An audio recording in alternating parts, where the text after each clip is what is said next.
આપણે સૌ આપણી સાંજને ખરેખર પોતાની બનાવવા માંગીએ છીએ, ખરું ને? તો આજે આપણે એ જ કળા વિશે વાત કરવાના છીએ. કામ પૂરું થયા પછી મગજને સ્વિચ ઓફ કઈ રીતે કરવું. ચાલો આને સમજીએ. ઘણીવાર એવું થાય છે નહીં? આપણે ઓફિસથી નીકળી તો જઈએ છીએ, પણ આપણું મગજ એ તો જાણે ત્યાં જ અટવાઈ ગયું હોય છે. એ અધૂરા કામ, પેલા ઈમેલ્સ અને આવતીકાલની ચિંતાઓ બધું જ એક લૂપમાં ચાલ્યા કરે છે. આ એક એવી સમસ્યા છે જે લગભગ દરેક જણ અનુભવે છે. તો આ જે સતત મગજમાં ચાલ્યા કરતું ટેન્શન છે, શું તમને ખબર છે કે એનું એક વૈજ્ઞાનિક નામ પણ છે? હા, એને કહેવાય છે ઝાયગાર્નિક ઇફેક્ટ. અને આને સમજવું એ જ આ સમસ્યામાંથી બહાર નીકળવાનું પહેલું પગથિયું છે. આ કોઈ નવી વાત નથી. મનોવૈજ્ઞાનિક બ્લૂમા ઝાયગાર્નિકે આ સિદ્ધાંત આપેલો. એમણે એક રસપ્રદ વાત નોંધી કે એક રેસ્ટોરન્ટમાં વેઇટર્સને જટિલ ઓર્ડર્સ ત્યાં સુધી જ યાદ રહેતા હતા જ્યાં સુધી એ પૂરા ન થાય. જેવો ઓર્ડર સર્વ થઈ જાય, બધું જ મગજમાંથી ગાયબ. તો આનો સીધો સાદો મતલબ એ છે કે જ્યારે પણ કોઈ કામ અધૂરું રહી જાય છે, ત્યારે આપણું મગજ એક જાતનું મેન્ટલ અલાર્મ સેટ કરી દે છે. એક કાંટાની જેમ વારંવાર ખૂંચ્યા કરે છે અને કહે છે, અરે, મને ભૂલતા નહીં, હું હજુ બાકી છું.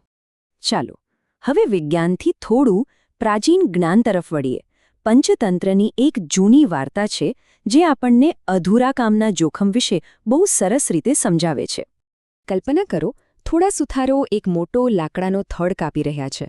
બપોરના જમવાનો સમય થાય છે એટલે તેઓ કામ અધૂરું મૂકી દે છે અને લાકડું પાછું બંધ ન થઈ જાય માટે એની ફાટમાં એક ફાચર ભરાવી દે છે. આ બીજું કંઈ નહીં પણ એક ઓપન લૂપ છે. હવે ત્યાં વાંદરાઓનું એક ટોળું આવે છે. એમાંનો એક જિજ્ઞાસુ વાંદરો. એને તો ખબર જ નથી કે એ ફાચર કેટલી મોટી તાકાતને રોકીને બેઠી છે. એ તો બસ એની સાથે રમવાનું શરૂ કરી દે છે, એને ખેંચવા લાગે છે. અને પછી જે થવાનું હતું એ જ થાય છે. ફાચર નીકળી જાય છે અને લાકડું એટલા જોરથી બંધ થાય છે કે બિચારો વાંદરો એમાં કચડાઈ જાય છે. અધૂરા કામ સાથે ખોટી રીતે છેડા કરવાનું પરિણામ કેટલું પીડાદાયક હોઈ શકે છે. આ વાર્તા આપણા મગજમાં શું ચાલી રહ્યું છે એ બરાબર સમજાવે છે. દરેક અધૂરું ઈમેલ, દરેક અધૂરો પ્રોજેક્ટ એ આપણા મગજમાં પેલી ફાચર ભરાવેલા લાકડા જેવો જ છે. અને જો આપણે એને બરાબર બંધ ન કરીએ તો એ આપણી માનસિક શાંતિને કચડી નાખે છે. તો સવાલ એ છે કે પેલા વાંદરા જેવી હાલતથી કેવી રીતે બચવું? સારી વાત એ છે કે એનો એક બહુ જ સરળ અને અસરકારક ઉપાય છે. એને કહેવાય છે 5 મિનિટનો ક્લોઝર રિચ્યુઅલ, એટલે કે કામ પૂરું કરવાનો એક નાનકડો વિધિ. આના ફક્ત 3 જ સરળ સ્ટેપ્સ છે.